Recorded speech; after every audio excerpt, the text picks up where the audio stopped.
Très bien. Donc, hello à tous et à tous.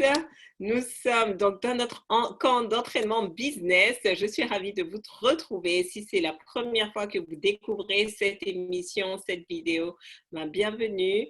Je suis Farida Kadiri, entrepreneur, business et master coach. Et donc, l'idée, c'est vraiment de vous aider à développer vos compétences business, à vraiment être beaucoup plus à l'aise sur les domaines du business euh, qui vous font défaut, que ce soit le pitch, que ce soit le copywriting, que ce soit le closing, le branding et le networking. Et donc, justement, aujourd'hui, mercredi, nous allons parler closing. Et le meilleur moyen de le faire, c'est vraiment de vous lancer et de pratiquer encore et encore.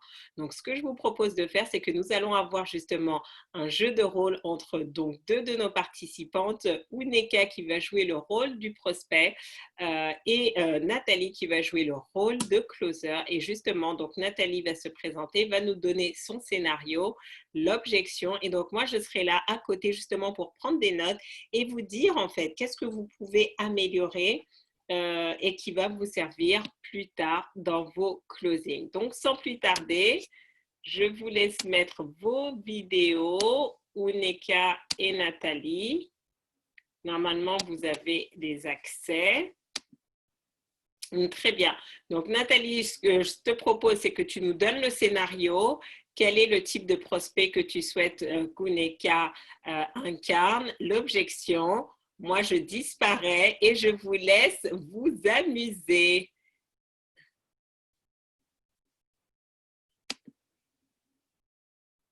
Ah, on ne t'entend pas, Nathalie. Nathalie, on ne t'entend pas.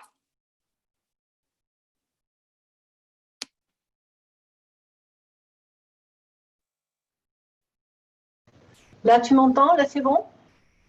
Ouais, ça a l'air de. J'ai l'impression qu'il y a du signal. Ah, c'est bon. C'est bon. Oui, oui, oui, on t'entend. C'est bon. Donc, donne-nous le contexte pour Uneka, s'il te plaît. Alors, en fait, moi, les questions que j'ai, elles sont particulières, mais on va voir comment on peut le gérer oralement, parce qu'en fait, j'ai eu le contexte que j'ai eu deux personnes qui m'ont contacté, mais par écrit sur Facebook, et j'ai pas réussi à closer pour avoir un entretien en face à face avec elles. D'accord. Et elles n'ont pas perçu l'intérêt de. Donc, j'ai une objection qui n'a pas été formulée telle qu'elle. Elles voulaient avoir des réponses, mais elles n'ont pas vu l'intérêt ni de faire un entretien, ni de faire de prendre une séance de coaching, par exemple. Voilà, donc c'est une objection qui n'a pas été formulée très clairement, mais voilà. Comment tu peux la formuler? C'est peut-être de dire, bon, je vais y réfléchir ou je suis sur d'autres pistes. Tu vois, en gros, c'est la personne qui est intéressée et puis après, elle va sur autre chose. Oui, voilà. Allez-y. Donc juste précise à Uneka, parce que tout le monde ne sait pas ce que tu fais. Donc, qu'est-ce que tu proposes et tout, et qu'elle sache un petit peu c'est quoi son profil également. Donc là, en fait, c'était une personne qui me contactait pour des questions sur des capacités de médiumnité et d'intuition, et qui ne savait pas quoi faire avec ça. Et ça, j'ai vocation, puisque moi, je suis passée par là, à accompagner les personnes, à comprendre un peu ce qui se passe pour elles et à mettre des choses en place. D'accord. Et l'objection, c'est pour l'instant, je n'ai pas l'intérêt de te. L'objection, c'est qu'elle voulait me poser des questions et discuter, mais pas vraiment faire un coaching. Elle ne voyait pas l'intérêt pour l'instant de faire un coaching. Parce que, Ok. voilà, Bah écoute, très de bien. payer un coaching. Et voilà. Ok, on peut démarrer, c'est bon. Écoutez, Nathalie, c'est vrai que vous pouvez m'aider au niveau de mes capacités de médium, mais là, j'ai pas d'intérêt à suivre un de vos coachings. Je vois pas du tout comment je peux faire pour intégrer un de vos coachings. Alors, là, vous m'avez parlé dans la toute petite discussion qu'on a eue que, en fait, quand même, ces capacités, elles vous mettent en difficulté parce que je sais très bien, ça m'arrivait plein de fois, hein, qu'on reçoit des informations sur les personnes qui sont parfois très sensibles et personnelles, et ça nous met des fois dans des positions assez particulières. Donc ça, vous m'aviez partagé ça. Vous m'avez partagé aussi que vous ne saviez pas trop quoi faire de tout ça. Et en fait, durant le coaching, ça va me permettre de baliser le terrain pour vous parce que vous m'avez aussi partagé que vous souhaitiez développer ces capacités. Et il y a quand même des étapes, des choses à faire même avant de chercher à le développer pour le faire en sécurité. Et pendant les coachings, eh ben, je vais pouvoir vous aider à faire ça. Mais moi, ça fait des années que j'ai ces capacités. Je le sais que ça me limite, mais je vis avec. Donc, quelle est pour moi la bascule de passer dans l'un de vos programmes? Parce que j'ai toujours vécu avec. Ouais, vous avez toujours vécu avec, mais vous m'avez quand même partagé aussi que d'abord, ça vous mettait parfois en difficulté par rapport aux personnes, par rapport, comme je vous ai dit, aux informations sensibles que vous recevez, vous savez pas, donc vous ne savez pas quoi faire. Et aussi que vous avez du coup des problèmes d'hypersensibilité, que vous recevez tout comme ça, paf, de front, que ça vous fatigue beaucoup et tout. Et là, je vais pouvoir vous aider durant les coachings à mettre des choses en place pour que ça vous arrive moins. Mais comment vous allez faire ça? Puisque je vous dis, ça fait des années que c'est comme ça vient, ça part. Mais quelle est la méthode que vous allez pouvoir… La méthode, c'est que déjà, avant de chercher à développer ses capacités, parce que comme vous le dites, pour l'instant, vous ne les maîtrisez pas et elles viennent, elles sont un peu, et elles ne viennent pas toujours au bon moment avec les bonnes personnes. Et ça, c'est gênant pour vous. Donc, on va mettre des protocoles en place, notamment de protection, parce que moi, je commence toujours par proposer de mettre en place un protocole de protection énergétique, etc., pour que justement, vous soyez moins envahi, par exemple. Mais je me protège déjà. C'est vrai que c'est gênant, mais ma protection, je me la fais en interne. Donc là, qu'est-ce que vous allez, vous, de l'extérieur, m'apporter pour me protéger plus? Je ne vois pas du tout là. On pourra discuter de ce que vous avez mis en place, parce que par rapport à ce que vous m'avez partagé, si vous vous sentez envahi, comme vous me l'avez dit, etc., c'est qu'il y a des choses qui ne sont pas encore en place en vous. Ah, c'est sur ça dont vous voulez faire allusion, le fait que ça m'envahisse, que oui, c'est vrai que ça me perturbe, mais ça peut pas s'arrêter. On va s'arrêter. Non, mais c'est juste parce que je sens que ça tourne en rond et que ça va pas s'en sortir. Donc, on commence par toi, Nathalie, ton feedback de cette expérience. Mon feedback, j'ai l'impression quand même d'avoir fait des progrès, mais je n'arrive pas à cerner qu'est-ce qui ferait le point de bascule. Parce que je me sens frustrée, parce que je vois comment l'aider, mais elle ne voit pas comment je peux l'aider. Ouais, c'est ça le truc. Moi, et toi, Onéka, comment tu as vécu cette expérience?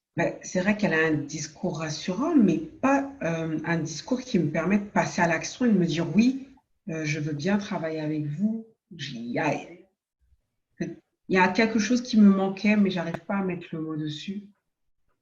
Peut-être me donner un exemple avec un client qu'elle a déjà, parce que c'est vrai qu'elle parlait d'elle, mais j'entendais trop elle peut-être. Un exemple d'un client peut-être. Très bien. Et les autres, quel est le feedback que vous avez pour Nathalie? Comment avez-vous ressenti sa tentative de closing, on va dire? Alors, moi, je vais vous donner le feedback, ce que j'ai noté. En fait, j'ai senti que tu étais trop pas dans la justification, mais tu voulais trop expliquer les choses. Et donc, quand vous sentez que vous êtes en train de perdre comme ça le prospect, recentrez. Et donc, tu avais un excellent moyen de recentrer, c'est de dire, qu'est-ce qui vous a poussé à me contacter aujourd'hui, maintenant? Parce que quand tu sais pourquoi ils sont venus te voir, surtout qu'elle dit, ben voilà, ça fait longtemps qu'elle a ça, mais qu'est-ce qui fait qu'aujourd'hui, spécifiquement, elle a eu besoin de connecter avec toi?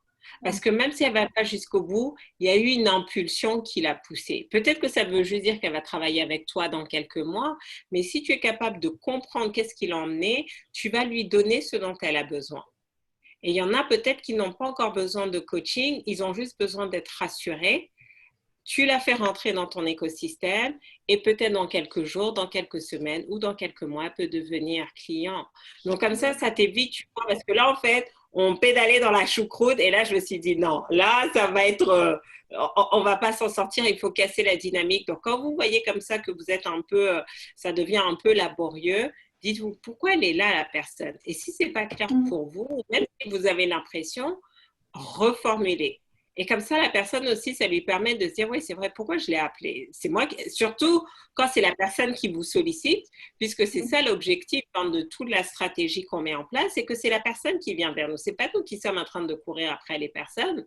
Donc, si la personne prend le temps de remplir votre questionnaire, prend le temps de vous envoyer un message, c'est qu'il y a quelque chose qui l'a poussé, vous voulez identifier ce que c'est et ensuite lui donner. Ensuite, ce que je dirais aussi, c'est il n'y a pas suffisamment de perspective. En fait, tu es trop resté dans je te coach, je t'aide à te protéger, mais il n'y a pas d'amplitude dans le sens où tu ne sais pas pourquoi elle veut développer ça. Oui. Tu ne la projettes pas, en fait. Donc, si tu ne sais pas, parce que rappelez-vous, les gens ne viennent pas parce qu'ils ont envie de se faire coacher. Non, les gens ne viennent pas parce qu'ils veulent se faire coacher. Fondamentalement, si je pouvais atteindre mes objectifs sans avoir à me faire coacher et payer de l'argent et tout, je le ferais. Mais ce que je veux est plus important que l'argent. Ce que je veux va faire que je me dis, OK, je veux ça. Bon, bah, s'il faut passer par là, je le fais. Et c'est ça qui est difficile. Je pense que c'est ça qui est difficile pour toi, c'est de voir plus grand que les prospects. Vous devez avoir une image. Moi, c'est ça que je dis à mes clients quand ils viennent, c'est de leur dire, bah, voilà ce qui est possible pour toi. Et la raison pour laquelle je suis capable de te voir en train de multiplier par 10 ton chiffre d'affaires, c'est parce que j'ai des clients avec le même profil que toi, en plein confinement, qui étaient totalement désespérés, qui ne savaient pas comment faire, mais juste avec le bon accompagnement, elles ont multiplié par 10 leur chiffre d'affaires entre mars et juillet. Ou je sais que tu ne t'y connais pas du tout en technique, mais tu peux vraiment transformer ton activité qui était en 100% présentiel en 100% virtuel et continuer à gagner le chiffre d'affaires que tu faisais les mois précédents. Parce que j'ai une dame qui était à la retraite, qui n'y connaissait rien à la technique et qui a pu mettre ça en place. Donc, commencez à montrer ce qui est possible, pas juste en termes de protection énergétique et tout, mais peut-être pour elle, c'est de dire, imaginez, voilà, regardez ce qui va se passer, toutes les personnes que vous allez pouvoir aider, tout ce que vous allez pouvoir mettre en place, comment ça va vous permettre vous-même d'avoir beaucoup plus de contrôle dans votre vie, être beaucoup plus sereine. Et donc, parce que si la personne ne se visualise pas, elle ne va pas dire oui. Okay. Elle ne va pas dire oui. Oui, c'est vrai que j'étais trop focus sur le fait d'essayer de lui faire comprendre que moi j'étais passée par là et que je la comprenais, que de lui montrer effectivement des exemples de ce que. Mais donc, tu t'es arrêté trop tôt, c'est que tu n'as pas montré le coup en fait. C'est OK, tu es passé par là, mais c'est quoi maintenant? En gros, toi, tu t'es arrêté sur le pont. Oui, c'est ça. Alors, il fallait dire, mais non, voilà, j'ai traversé tout le pont, voilà ce qui se passe de l'autre côté. Alors que si tu t'arrêtes en plein milieu du pont, la personne va dire ouais, non, tu vois. Alors que si tu lui dis, je suis passée par là, j'ai traversé le pont et voilà ce qui se passe quand on est de l'autre côté, bah, du coup, c'est plus intéressant. Donc, tu vois, là, dans le chat, il y a Caroline qui nous dit, je ne comprends pas le service. Donc, ça veut dire que ton message n'est pas suffisamment clair. Okay. Et enfin, Micheline qui nous dit, je sentais un peu de justification. Oui, voilà, et envie de convaincre. Tu n'es pas là pour convaincre, tu es là pour montrer le chemin. Oui. Est-ce que pour tout le monde, vous voyez les petites subtilités? Oui. Oui, c'est subtil, oui, en fait. Hein, parce que, en plus, je préfère montrer le chemin que chercher à convaincre. En plus, c'est ça le pire. Donc, reste dessus. Reste sur cette dynamique. C'est toi qui montres le chemin. Ok, ben merci. Voilà. Donc, dites-moi un petit peu, parce que c'est la deuxième fois qu'on fait sur ce schéma-là où vous êtes toutes les... Enfin, voilà, deux autres personnes. Enfin, tu as une autre personne et ça permet du coup d'avoir un autre regard. Est-ce que toi ou Neka, du coup, comme c'est toi qui joues le rôle de prospect, qu'est-ce que Oui, tu as appris de cette expérience aussi en étant de l'autre côté? ben c'est bien que je sois de ce côté-là, Farida, en tant que prospect, parce que là, je voyais qu'il n'y avait pas il y avait pas l'action qui venait à moi pour me dire oui, c'est bon, je me lance. Avec tous les Hmm, mots qu'elle a employés, tout ce qu'elle a essayé de me décrire, moi, j'étais toujours au même point, j'ai pas avancé vers elle pour me hmm. dire je me lance et je prends son programme. Donc maintenant, je comprends quand mes prospects, ils restent sur leur position. Je comprends beaucoup mieux. Voilà, donc j'espère que vous serez nombreux mercredi prochain pour le coaching laser parce qu'on va du coup rester dans cette dynamique parce que quand tu comprends mieux maintenant que tu es dans à la place de l'autre, vous allez intuitivement maintenant faire les ajustements nécessaires parce que vous comprenez, mais oui, mais quand tu tournes en rond et tout, la personne ne passe pas à l'action. Donc, il faut que je prenne une autre tangente. Et donc, ça, c'est top. Super, Merci. super. En tout cas, bravo à toutes les deux. Merci Nathalie, merci Farida. Alors, c'est une super pépite. Pourquoi vous m'avez contacté aujourd'hui? Car j'ai perdu 2 closings qui auraient pu se faire. Je réfléchis comment en relancer une. Oui, c'est vraiment important. Quand vous voyez que vous tournez en rond, reposez la question pour dire, ben, en gros, pourquoi vous êtes là, quoi. Et comme ça permet de savoir où est-ce que la personne, où est-ce qu'elle en était et vous la guidez dessus. Good job à toutes les deux. Ok. On se retrouve donc du coup demain, nous allons parler branding. Préparez vos biographies, préparez tous vos documents et justement, ça va être l'occasion de voir comment vous pouvez vous positionner. Et si vous aussi, vous avez envie de participer à ce coaching laser spécial closing et de vous mettre à la place soit de vos prospects ou justement d'apprendre à maîtriser la levée des objections, rendez-vous mercredi prochain, 13h30 et 20h30 en direct sur Instagram, Facebook et Zoom et en replay sur YouTube. Merci, à bientôt.